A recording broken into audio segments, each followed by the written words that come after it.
The Surangama Sutra, Part 1. The Nature and Location of the Mind. When Ananda saw the Buddha, he asked the Buddha, who still sat before the great assembly, to explain to him the steps that lead to awakening. The Buddha then tells him about the Surangama Samadhi that all Buddhas pass through on their way to awakening. Ananda had not been able to resist the spell of the courtesan because he practiced samadhi only with his conscious mind, for he was more interested in understanding the Dharma than in meditation practice. To practice Surangama Samadhi, one has to base one's practice on the true mind that neither comes into being nor ceases to be.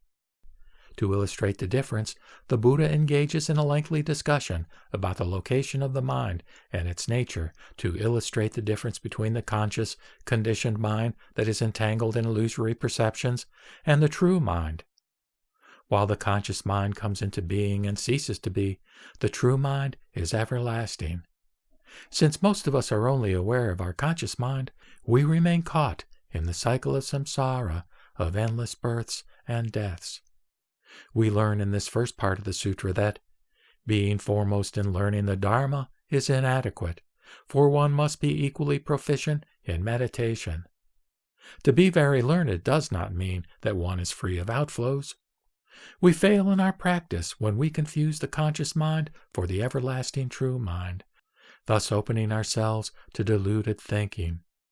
In deluded thinking, one divides experiences into good and bad, right and wrong.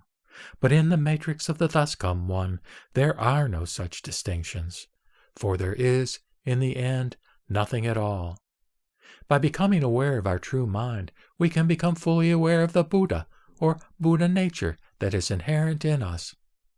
When we can see that the entire world of perceived objects is mind only, then mental objects will no longer come into being or cease to be. Throughout the lesson, the Buddha uses logical reasoning rather than merely proclaiming that certain positions are true because he claims they are. This mode of discourse is a distinguishing feature of the Surangama Sutra.